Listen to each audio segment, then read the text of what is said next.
The silence in the courtroom was a coffin. Every gaze, from the seasoned judge to the nervous bailiff, was fixed on one woman, Seraphina Thorne, the billionaire's wife. She moved like royalty and spoke like a sentence. For years, she had terrorized this city, crushing anyone who crossed her path. Her latest victim? A young waitress, Clara Jennings, who dared to spill a cheap glass of Cabernet. Everyone, even Seraphina's own high-priced legal team, expected a swift, brutal win for the queen of the city. But on this morning, a sudden, blinding twist of fate was about to turn Seraphina's perfect world into a public joke, proving that even the most feared predator can be brought down by a slip of the tongue and a simple, damning truth.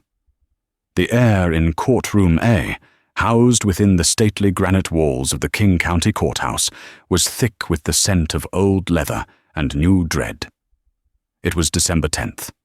The case, Thorne versus Jennings, a civil suit that on paper was inconsequential, a claim for property damage and emotional distress. In reality, it was a public execution. Seraphina Thorne entered at precisely 9:08 a.m., not through the public entrance, but the private door reserved for Judge Eleanor Vance's chambers, a small privilege that spoke volumes about her influence. She was a woman of flawless construction, a severe blonde bob that caught the light like polished metal, a custom-tailored suit in a color called Midnight Ocean that likely cost more than the defendant's car, and a diamond tennis bracelet that flashed like a string of tiny, predatory eyes. She did not walk. She glided, her expression fixed in a mask of chilly, entitled boredom. Seraphina was married to Elias Thorne, the titan behind Thorne Global Holdings, a man whose wealth was so vast it was often spoken of in hushed, almost mythical tones.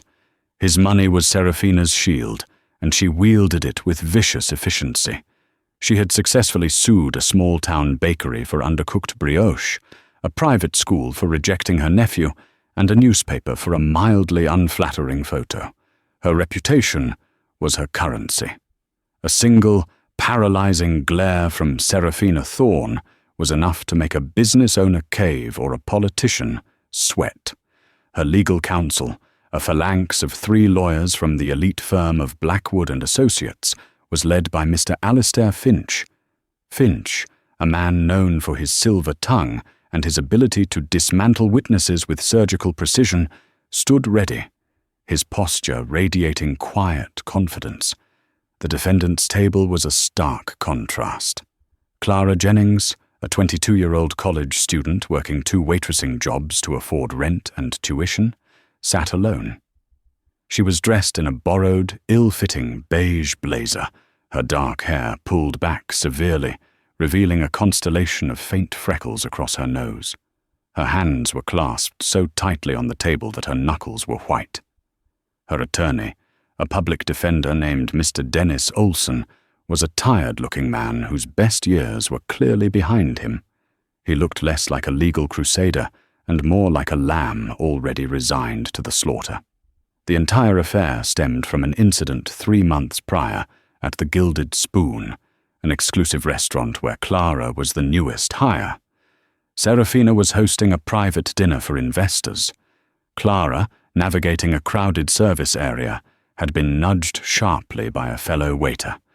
The result was a tragic, cinematic disaster.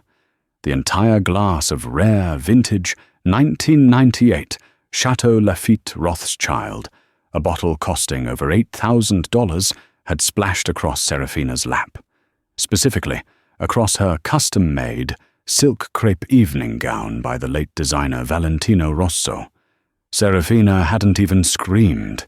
She had simply frozen, then slowly raised a hand to her chest, her eyes wide with a mixture of shock and monumental, world-ending offense. The following silence was broken only by the drip of red wine from the table. Now, in the sterile environment of the courtroom, Mr. Finch stood for the opening statement. "Your Honor, members of the jury," Finch began, his voice a low, melodious baritone that commanded attention. This is not a case about a mere stain. This is a case about a pattern of reckless disregard, professional negligence, and the catastrophic destruction of an irreplaceable personal item. The plaintiff, Mrs. Seraphina Thorne, was not merely wearing a dress. She was wearing a piece of art, a documented piece of fashion history, a garment designed and hand-sewn by Mr. Valentino Rosso, valued conservatively at $250,000. Clara's jaw dropped slightly. She had heard the number 250,000 before, but hearing it articulated in the solemn echo of the court felt like a physical blow. Finch gestured toward Clara with a dismissive wave. The defendant, Miss Clara Jennings, a young woman who, by her own admission, had only been on the job for 3 weeks, chose to carry a glass of highly expensive, dark liquid in a careless manner, resulting in a preventable, permanent catastrophe. The insurance claim for the dress was denied due to the nature of the stain. It is irreparable. We are not just seeking compensation for the replacement value of the dress, Your Honor. We are seeking compensation for the irreplaceable loss of personal property and for the severe emotional distress inflicted upon our client, which is why our total claim stands at $300,000. He pivoted back to his table, a look of profound, sympathetic gravity fixed on his face. The evidence is clear. The negligence is undeniable. We ask this court to hold Ms. Jennings accountable for the damage she has caused to the life and property of Mrs. Thorne. As Finch sat down, Seraphina gave him a near imperceptible nod of approval. The atmosphere felt complete. The jury, a cross-section of King County residents, looked distinctly uncomfortable. They were facing the full, terrifying power of the Thorne name, and they knew the city was watching. Dennis Olson, Clara's counsel, rose slowly. He sighed, adjusting his tie. He knew his job wasn't to win. It was to mitigate the damage. Your Honor, members of the jury, Olson said, his voice flat and weary. My client is a working student. She is not a malicious actress. She is a 22-year-old trying to pay her tuition. This was an accident. A completely unfortunate, honest, and human accident. She slipped. She was bumped. She immediately and repeatedly apologized to Mrs. Thorne, and to demand $300,000 from a woman who lives paycheck to paycheck, who barely makes minimum wage, for spilling a drink in a crowded restaurant, is not justice. It is bullying. Alastair Finch immediately leapt to his feet. Objection, Your Honor. Counsel is introducing irrelevant, prejudicial character attacks. Sustained, Judge Vance ruled sharply. Mr. Olson, confine your comments to the facts of the case. Olson deflated slightly. Understood, Your Honor. The defense maintains that this was a simple accident of circumstance, not an act of negligence. We intend to prove that the plaintiff's claim for the garment's value is grossly inflated, and that the claim for emotional distress is entirely without merit. We ask the jury to consider the truth, that this is a punitive lawsuit designed not to restore justice, but to teach a young woman a very public, very expensive lesson. He sat down, his face etched with defeat. Clara looked at him, her eyes pleading for a scrap of hope. He offered her only a grim, apologetic shrug. The stage was set for a quick, brutal verdict.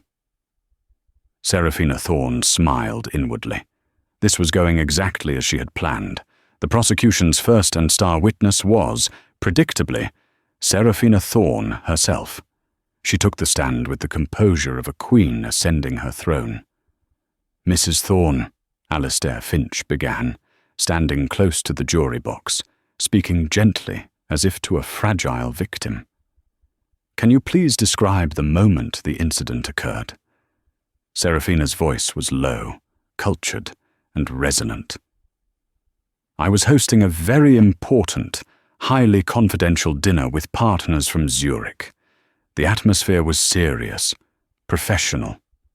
I was mid-sentence, discussing a key investment strategy, when I felt a splash, a sudden cold, overwhelming deluge of red wine across my entire front. It was sickening.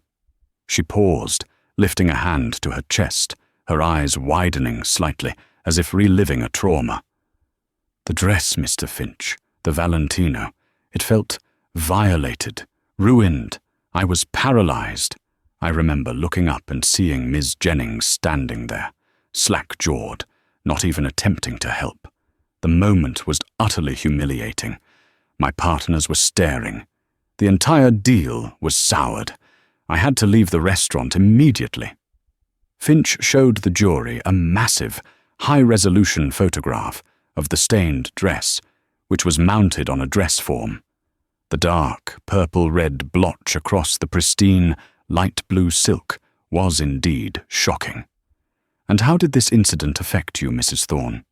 "Profoundly," Serafina whispered, her eyes welling up with tears she didn't allow to fall.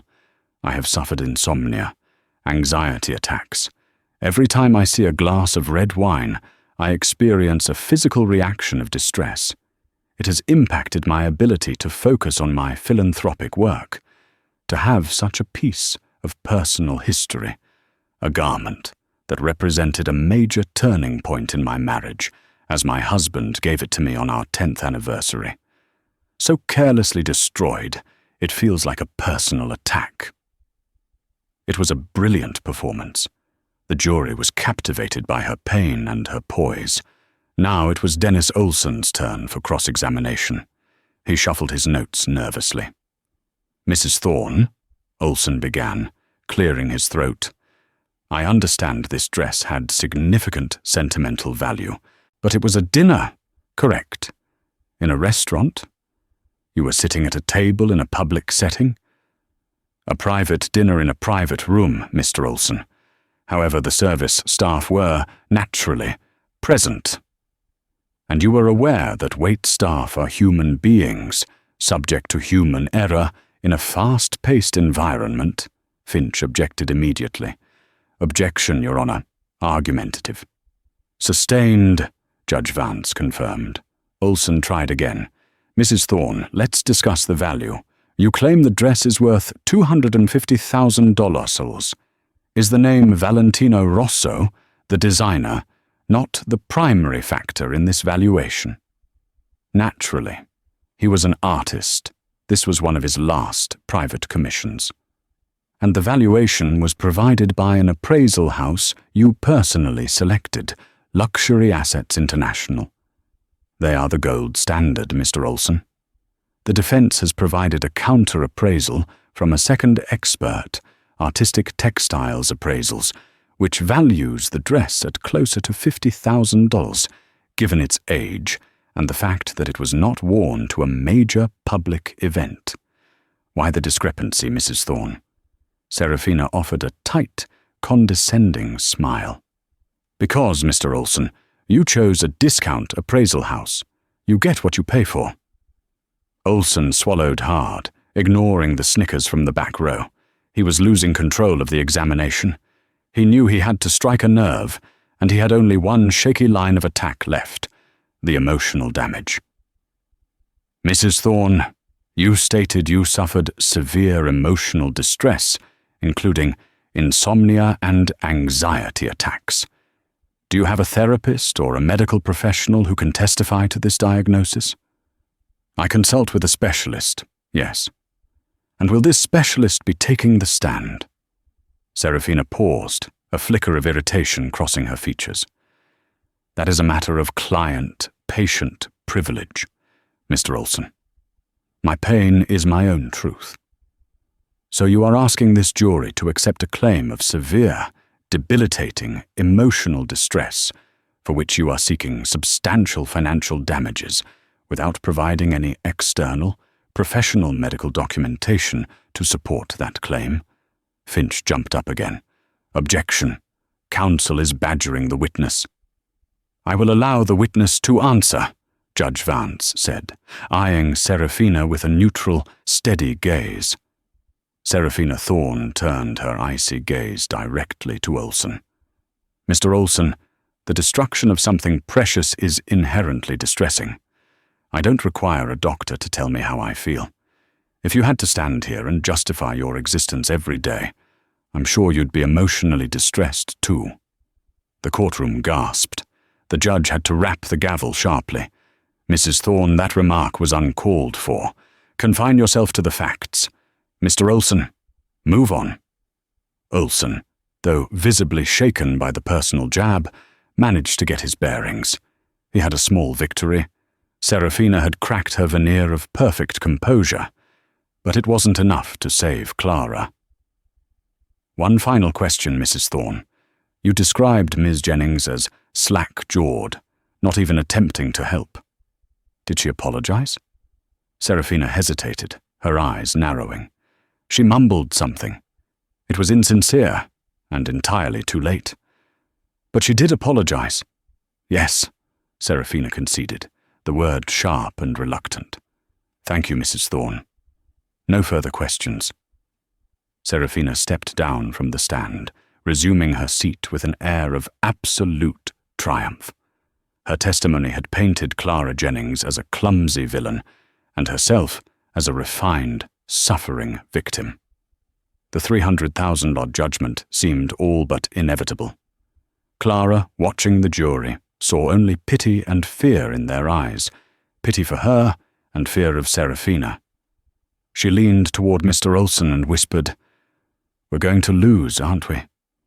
Olson sighed. "Honey, the moment you stained that dress, the verdict was written. The only thing we can do is try to make the settlement survivable." It was a dark, hollow moment. The fear of the millionaire's wife was an almost palpable force in the room. Seraphina Thorne was untouchable, but somewhere, in a back office of the courthouse, a very small file was about to change hands. A file that had nothing to do with red wine, and everything to do with the real cost of Seraphina Thorne's life. The lunch recess had done nothing to clear the heavy atmosphere in courtroom A. If anything, the air felt more stagnant, recycled through vents that seemed to whisper of impending doom. The gallery was now fuller. Word had spread that Seraphina Thorne was dismantling a local girl, and people had come to watch the spectacle, like Romans to the Colosseum. Dennis Olson, Clara's attorney, looked at his client. "Clara," he said softly, his voice barely audible over the low hum of the room. "You need to take the stand. The jury needs to see you as a person, not a defendant. Be honest, be vulnerable, but do not let Finch bait you." Clara nodded, her throat too tight to speak. She stood up, her legs feeling like lead, and walked to the witness box. As she swore the oath, her hand trembled so violently that the bailiff gave her a sympathetic, steadying look. "Ms. Jennings," Olson began, standing near the defense table to give her space, "tell the jury about your financial situation." Clara took a breath. I am a senior at King County University. I'm studying nursing. I work 2 jobs, one at the Gilded Spoon, or I did until I was fired, and another at a diner on 4th Street. I pay for my own tuition, my rent, and I send money home to my mother, who is on disability. "So, $300,000, Olson said, letting the number hang in the air. "What would a judgment of that size mean for you?" "It would end my life," Clara said, her voice cracking. "I would have to drop out of school. I'd be bankrupt before I even started my career. I don't have assets. I don't have savings. I have student loans and a checking account with $42 in it." The jury shifted. A few of them looked down at their notepads. The David versus Goliath narrative was finally taking root. "And the night in question," Olson continued. "Did you intend to spill that wine?" "God, no," Clara whispered. I was terrified. It was my 3rd week. The restaurant was understaffed. I was carrying a tray with 3 glasses. Someone, I think a busboy, clipped my elbow. It was an accident. Just an accident. Thank you, Clara. Olsen sat down. He had done his best to humanize her. Now it was time for the shark to feed. Alistair Finch rose from the plaintiff's table. He didn't walk to the podium. He walked right up to the witness stand, leaning one hand on the wooden railing, invading her personal space. "Ms. Jennings," Finch said, his voice smooth and deadly, "you say you are a nursing student. Does nursing require steady hands?" Clara blinked. "Yes." "Does it require grace under pressure?" "Yes." And yet, Finch smiled, a cold, predatory expression. "You could not even navigate a dining room without causing a catastrophic error. Tell me, Miss Jennings, had you been drinking that night?" "No," Clara gasped. "I never drink on the job." "Were you on medication? Tired? Distracted?" "I was tired," Clara admitted. "I had worked a double shift." "Ah, you were tired. So you admit that your physical state was compromised, yet you chose to handle expensive property near high-value guests. That sounds like negligence to me." Finch paced away, then spun back around. "Let's talk about Mrs. Thorne. You saw her dress. You knew who she was. Did you feel jealous?" "Jealous? Yes. Here is a woman who has everything you do not.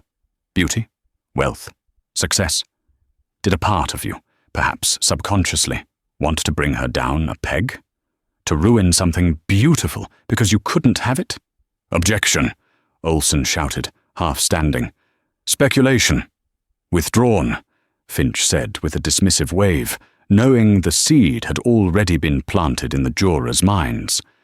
"Let's move to the apology." Mrs. Thorne stated, "Your apology was insincere." "Did you offer to pay for dry cleaning?"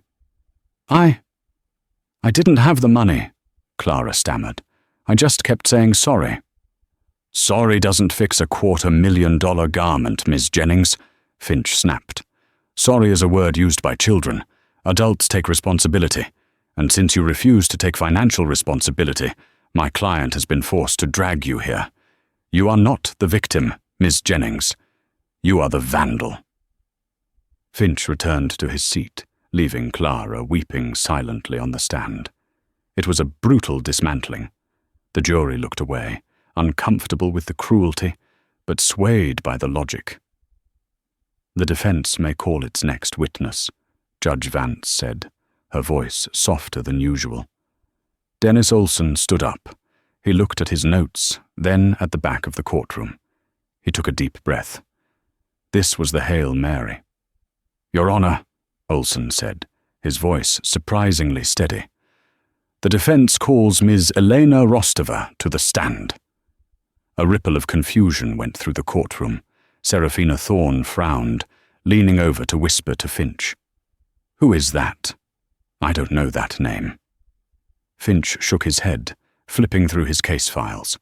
The name wasn't on the initial witness list. It had been added only that morning, via an emergency motion Olsen had filed, citing newly discovered evidence. From the back of the room, a woman stood up. She was unassuming. Maybe 30 years old, dressed in a simple grey sweater and black slacks. She wore no makeup. Her hair was pulled back in a severe bun. She looked like a shadow, the kind of person you pass on the street 1,000 times and never remember. She walked to the stand with a strange, calculated gait, shoulders back, chin high. It wasn't the walk of a waitress. It was the walk of someone who knew exactly where they were going. Elena Rostova took the oath.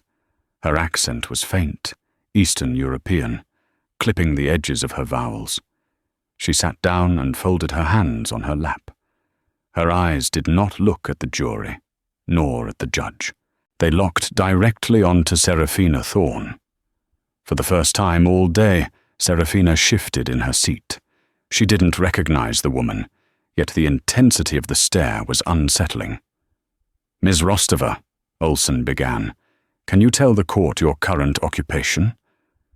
I am a banquet server at the Grand Hyatt, Elena said. Her voice was low, rasping but clear.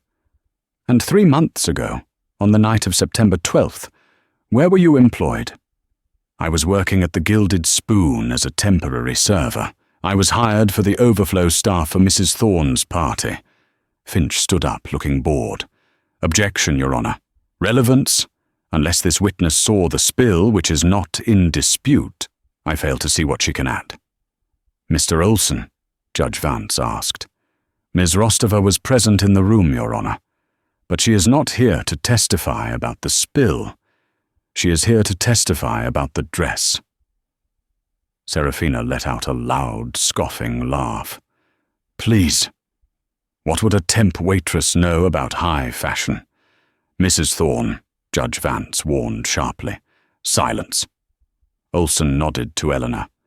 Ms. Rostova, you are a waitress now, but what did you do before you came to the United States? Eleanor shifted her gaze to the jury. For 10 years I lived in Milan. I worked as a senior seamstress and quality control specialist for the atelier of Valentino Rosso. The silence that followed was absolute. It was a vacuum that sucked the air out of the room. Serafina's smile vanished. Her face went slack. Finch froze, his pen hovering over his legal pad. You worked for Valentino Rosso, Olsen repeated, letting the weight of the name land. Yes, Elena said. I was one of 6 people allowed to handle the private collection garments, the couture pieces made for royalty and the ultra-wealthy. I know every stitch, every fabric, every dye lot used by the House of Rosso between 2010 and 2020.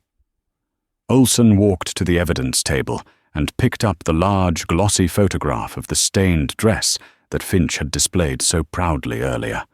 He carried it over to Elena. Ms. Rostova, please look at this photo. This is the dress Mrs. Thorne was wearing that night. The dress she claims is a Valentino Rosso original, valued at $250,000. Do you recognize it?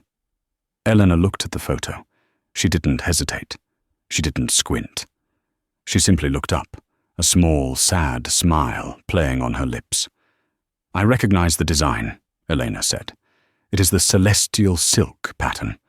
Mr. Rosso designed it in 2018. Is this dress in the photo a Valentino Rosso original? Elena shook her head slowly. No, it is a fake. The courtroom erupted. Objection!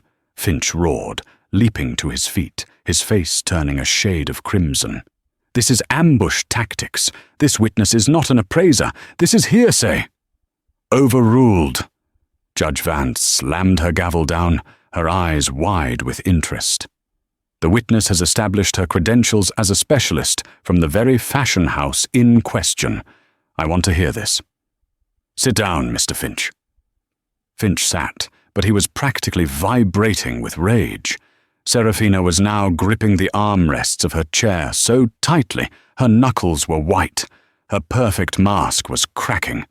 She leaned forward, hissing at Finch. Fix this. Shut her up.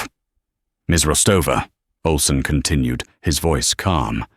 How can you be sure it is a fake, just from a photograph? Because, Elena said, pointing a slender finger at the hemline in the photo. Valentino Rosso never used machine-stitched blind hems on his couture silk. Every hem was hand-rolled. If you look here, she pointed to the bottom of the dress in the photo, you can see the faint puckering of a machine stitch. It is high quality, yes. But it is a machine. She moved her finger to the bodice. Also the color. The midnight sky blue dye used by Rosso was created with a specific, crushed beetle pigment from Peru. It has a unique sheen that absorbs light. This fabric, she tapped the photo, reflects the flash. It is synthetic silk blend, probably rayon and polyester. Elena looked directly at Serafina now. The look wasn't malicious, it was pitying. And finally the label.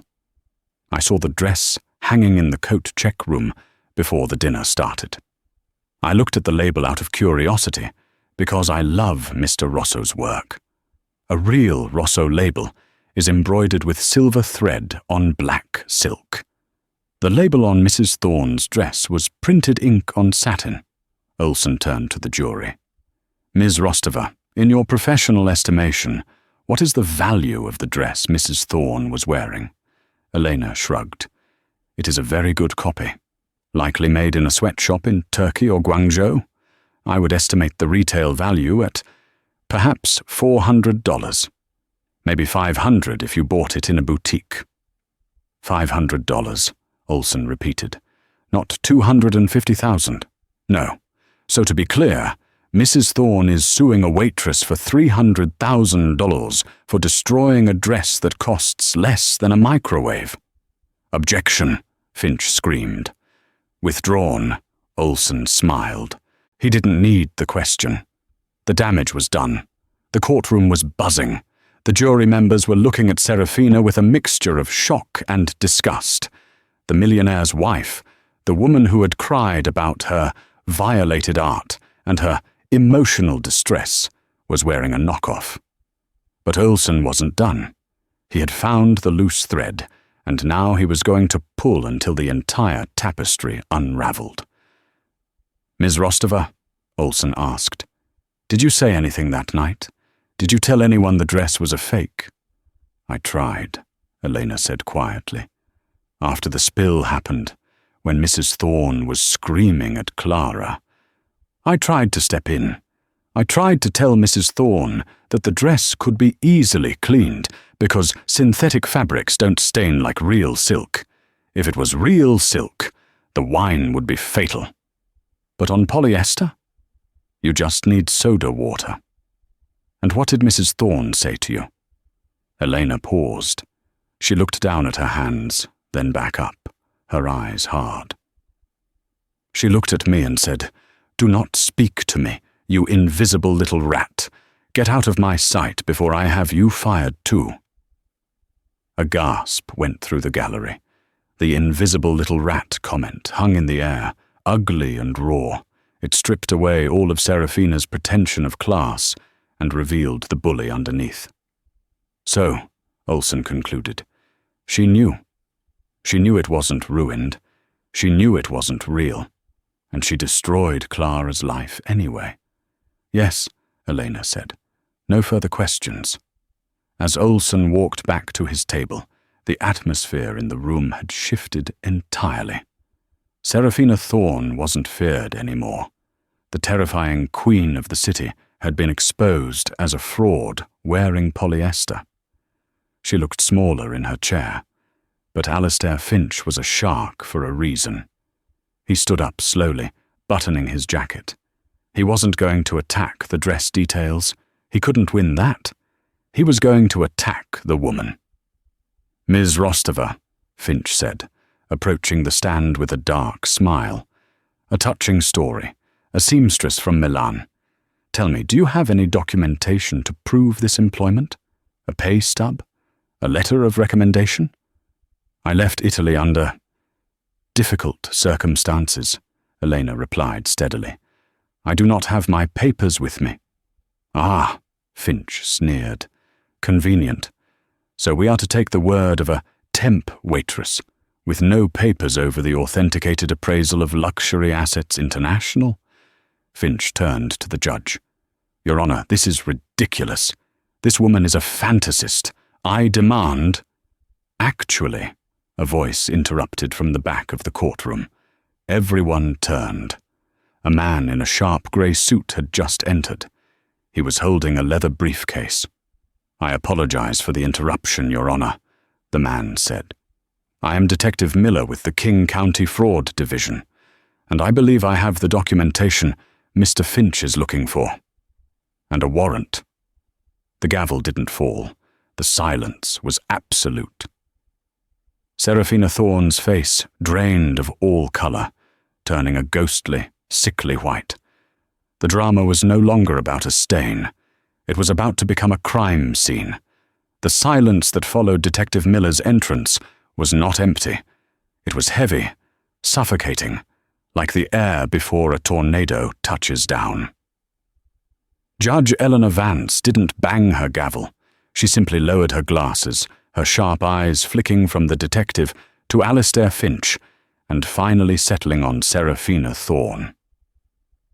"Detective Miller," Judge Vance said, her voice dangerously calm. "This is a civil proceeding. Interrupting my court requires extraordinary justification. I assume you have it." "I do, Your Honor," Miller said. He walked to the bench, his shoes clicking rhythmically on the parquet floor. He didn't look like a man in a rush. He looked like a man who had already won. He placed a thick manila envelope on the judge's dais.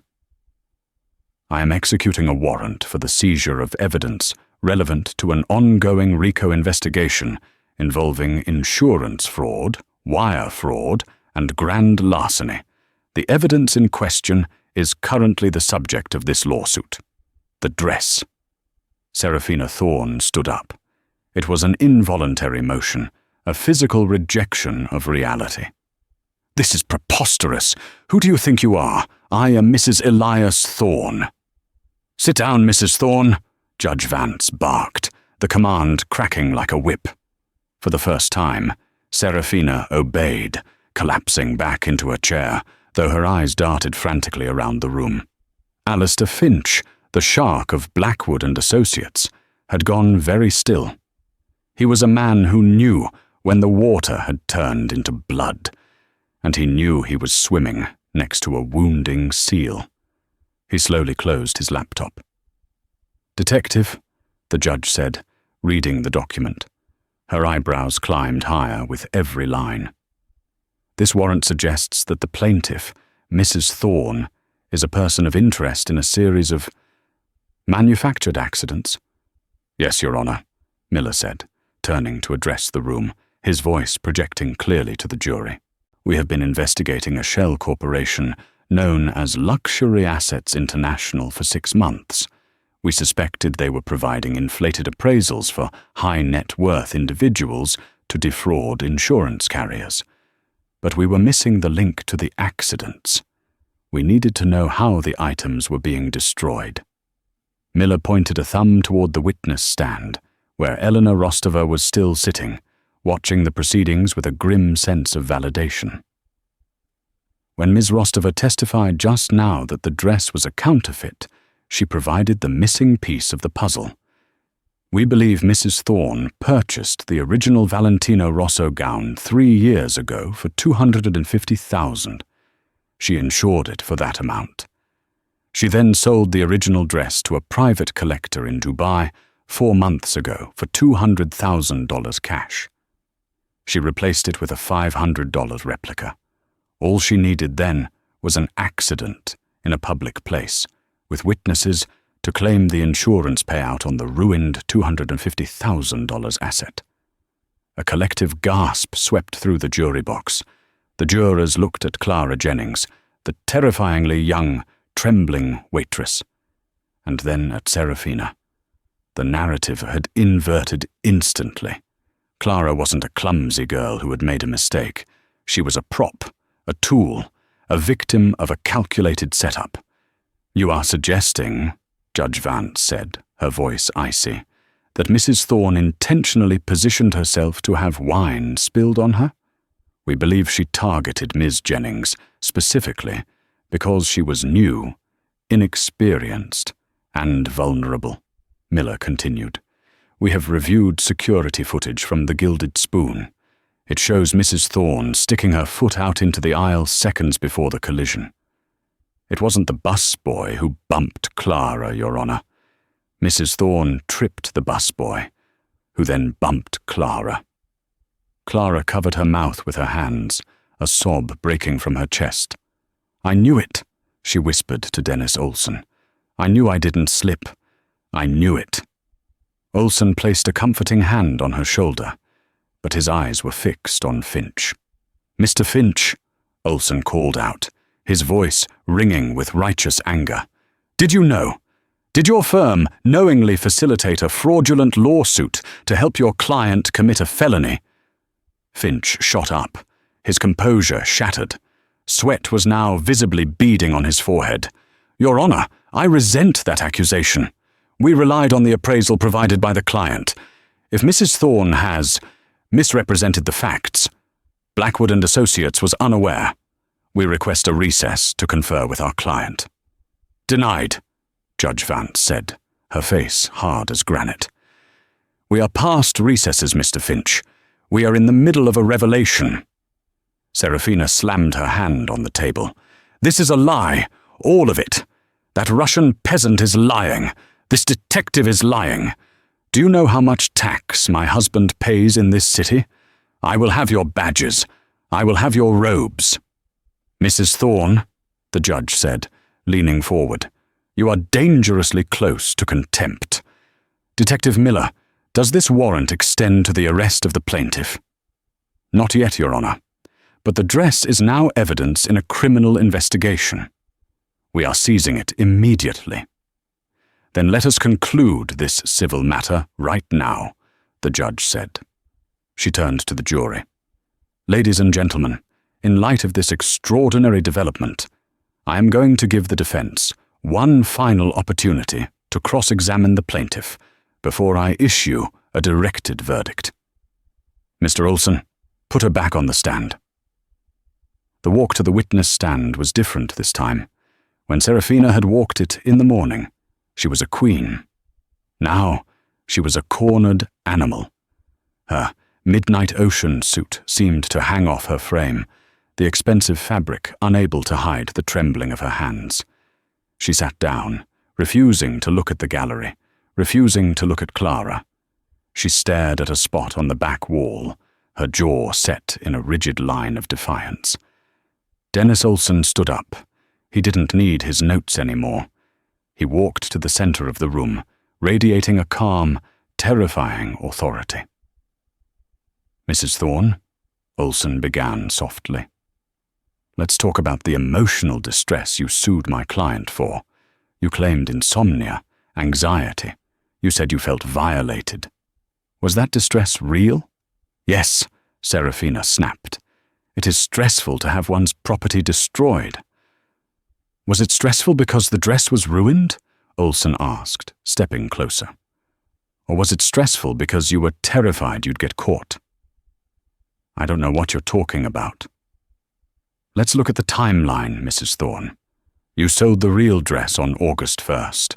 You insured the fake dress on August 15th. You walked into the Gilded Spoon on September 12th. You waited until the restaurant was at peak capacity. You waited until the newest, most nervous waitress was carrying a tray of red wine.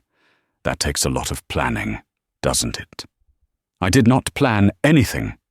"Do you know how much Clara Jennings makes in a year?" Olson asked, his voice dropping to a whisper. Serafina sneered. "I don't concern myself with the finances of the help." "She makes $22,000 a year," Olson said, his voice rising. "She is trying to become a nurse to save lives. You sued her for $300,000. You knew that amount would bankrupt her. You knew it would destroy her credit, her education, her future. And you did it.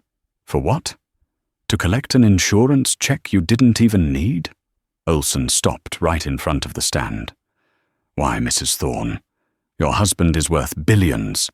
Why destroy a 22-year-old girl for a few $100,000? Serafina's eyes flashed. The mask slipped completely. "Because I was bored!" she screamed. The courtroom recoiled. Serafina realized what she had said, but she couldn't stop the venom from spilling out. She had been contained for too long. "You think you understand my life? You think it's easy being perfect? Being the ornament on Elias Thorne's arm? I have to be flawless. I have to be sharp. And yes, sometimes I need to feel something. I need to win. And she pointed a shaking finger at Clara. She was there. She was clumsy. She was weak. She deserved it for being incompetent." "She deserved to be ruined because you were bored?" Olson asked, stunned by the sociopathy on display. It's just money, Serafina scoffed, regaining a twisted sort of composure. She's a waitress. She would have failed eventually. I just sped up the process. Who cares about one little mouse when the lion walks by? The silence in the courtroom was absolute. Even Finch had his head in his hands. Olson looked at the jury. They were looking at Serafina with pure, unadulterated hatred. No further questions, Olson said. I think the jury has heard enough. Judge Vance didn't even wait for the jury to deliberate. She turned to the jury foreman. Mr. Foreman, have you reached a verdict? The foreman, a retired mechanic with grease-stained hands, stood up. He didn't look at his notes. He looked straight at Serafina. We have, Your Honor. How do you find? We find the defendant, Clara Jennings, not liable on all counts, the foreman said, his voice booming. Furthermore, Your Honor, regarding the counterclaim for emotional distress and abuse of the legal process, we find for the defendant. And the damages? Judge Vance asked. We award Ms. Jennings the full amount of the defendant's legal fees, the foreman said. And for punitive damages, considering the malice we just witnessed, we award the defendant $3 million. Serafina gasped, clutching her chest. $3 million? You can't. That's my personal allowance. You can't touch my husband's money. We aren't touching his money, Mrs. Thorne, the foreman said coldly. We are touching yours. Judge Vance slammed the gavel. So ordered. Judgment for the defendant in the amount of $3 million. And Mrs. Thorne? Serafina looked up, dazed. Don't leave the building, the judge said darkly. Detective Miller is waiting for you at the exit. As the gavel echoed, the courtroom erupted into chaos. Reporters were shouting, sketching furiously. Clara sat stunned, tears streaming down her face, unable to comprehend that the nightmare was over, and that she was now a millionaire. But the drama wasn't done. The doors to the courtroom banged open again. This time it wasn't a detective. It was Elias Thorne. He was a man of 60, silver-haired, dressed in a suit that cost more than the entire courthouse. He walked in with a team of 4 security guards. The room fell silent, out of sheer, instinctual fear of his power. He walked past the defense table. He didn't look at Clara. He walked past his wife's lawyers. He didn't look at Finch. He walked straight to the witness stand where his wife was still sitting, trembling. Serafina looked up at him, her eyes wide with hope. Elias, thank God. Tell them who we are. Fix this. Elias Thorne looked at his wife. His expression was not angry. It was something far worse. It was indifferent. I spoke to the detective outside, Elias said, his voice a low rumble. He showed me the file on Luxury Assets International. It's a misunderstanding, Elias. I was just trying to be clever. I was trying to help the... You forged my signature on the insurance documents, Elias said calmly, to set up your little shell company. You involved my name in a felony fraud ring. Elias, please. I have already instructed my legal team to file for divorce, Elias said, loud enough for the press to hear. And I have just informed the district attorney that I will be fully cooperating with the prosecution against you. You are on your own, Serafina. Serafina screamed, a raw, primal sound of a woman watching her entire existence disintegrate. You can't. I am your wife. You were my wife, Elias said, turning his back on her. Now you are just a liability. He walked over to the defense table. He stopped in front of Clara Jennings. The billionaire looked down at the waitress. For a moment, everyone thought he might threaten her. Instead, he reached into his jacket pocket and pulled out a checkbook. Ms. Jennings, Elias said, my wife is a fool, but she doesn't have $3 million of her own liquid assets. The courts will take years to extract it from her. He wrote a check, tore it out, and placed it on the table. This is a cashier's check for $3 million. Consider the judgment paid. I apologize for the inconvenience. With that, the billionaire turned and walked out of the courtroom, leaving his wife screaming his name as Detective Miller moved in with the handcuffs. The click of the metal cuffs around Serafina's wrists was the loudest sound in the world. 3 months had passed since the gavel fell in courtroom A, but for Serafina Thorne, time had lost its meaning. It was no longer measured in dinner parties, spa appointments, or quarterly earnings calls. It was measured in 15-minute increments of yard time and the harsh, buzzing electric bells of the King County Detention Center. Serafina sat on the edge of her bunk, staring at the grey concrete wall. The Midnight Ocean suit was long gone, replaced by an ill-fitting, bright orange jumpsuit that smelled faintly of industrial bleach and other people's sweat. Her signature bob, once sharp enough to cut glass, was now grown out and limp. Her skin, deprived of serums and facials, looked grey under the fluorescent lights. She had not been granted bail. The judge, citing her access to offshore accounts and her husband's private jets, had deemed her a severe flight risk. The door to the visitation room buzzed open. Serafina stood up, smoothing her jumpsuit out of habit, hoping it was Elias. Perhaps he had calmed down. Perhaps he had remembered their 10 years together and sent a lawyer or at least a negotiation team. But when she sat behind the plexiglass divider, it wasn't Elias. It was Mr. Alistair Finch. He looked tired. He had been fired from Blackwood and Associates the day after the trial. The firm was desperately trying to distance itself from the fraud scandal. He was now working as a solo practitioner out of a strip mall. "Where is he?" Serafina demanded, picking up the phone receiver. Her voice was raspy. She hadn't spoken to anyone in days. "Elias isn't coming, Serafina," Finch said, not bothering with pleasantries. "The divorce is final next week. His lawyers are ruthless. You're getting nothing. The prenup had an infidelity clause, not just sexual, but infidelity of trust. Criminal fraud falls under that. You are leaving the marriage with 0 assets." "I have my jewelry," she whispered, her hands shaking. "The safe in the penthouse." "Seized," Finch said. "Evidence in the RICO case, or sold to pay the civil judgment. It's gone, all of it." Serafina leaned her forehead against the cool glass. "So what happens to me?" "The district attorney is offering a plea deal," Finch said, sliding a paper across the table. 5 years in federal prison. With good behavior, maybe 3. If you go to trial, they'll aim for 20. They want to make an example of you, the bored billionaire's wife. The public hates you, Serafina. You're the villain of the year. Serafina closed her eyes. She remembered the waitress, the mouse, the girl she had called an invisible little rat. "And Clara?" she asked softly. "What happened to the girl?" Finch paused, a strange look crossing his face. "She's moving on."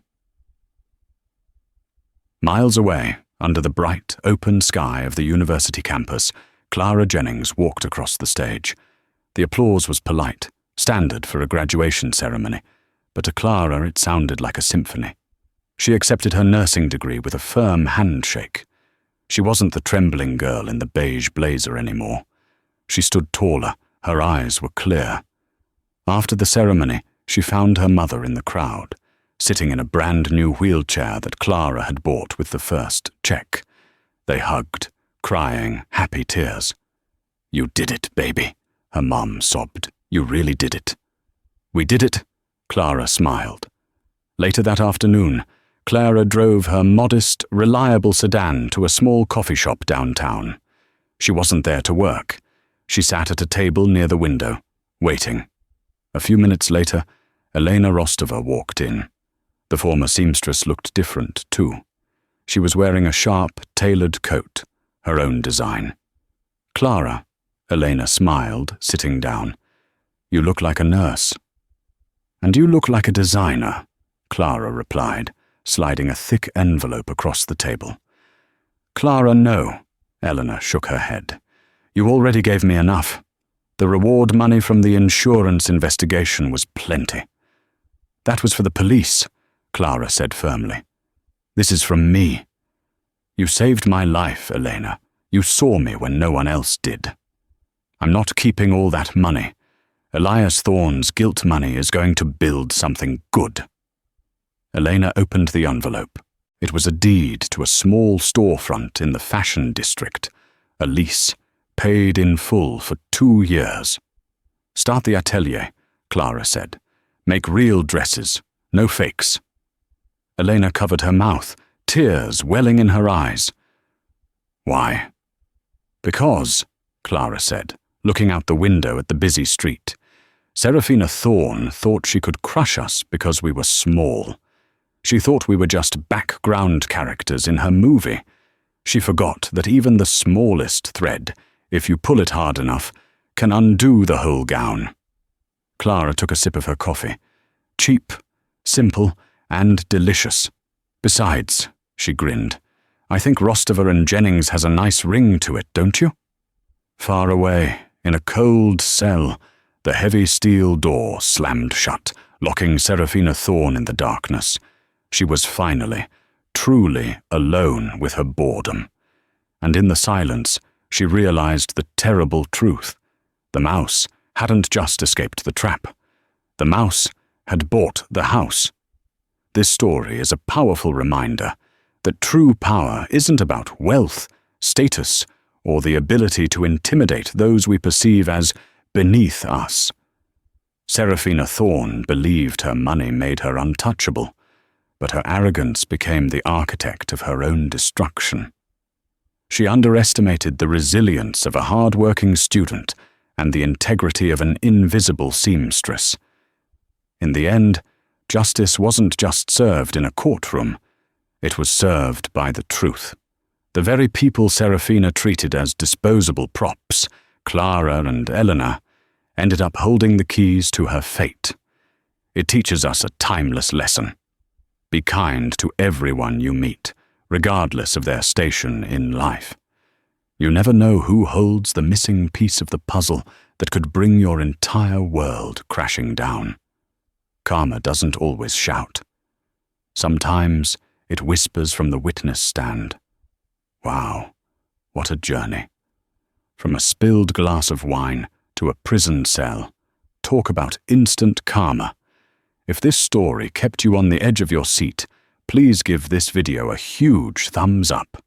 It really helps the channel grow and lets me know you want more dramatic stories like this one. Question for you. Do you think Seraphina deserved 5 years in prison? Or should the punishment have been even harsher? Let me know your thoughts in the comments below. And if you haven't already, make sure to subscribe and hit that notification bell so you never miss a new story. We upload brand new dramas every single week. Thanks for watching. And remember, be kind, because the truth always comes out. See you in the next video.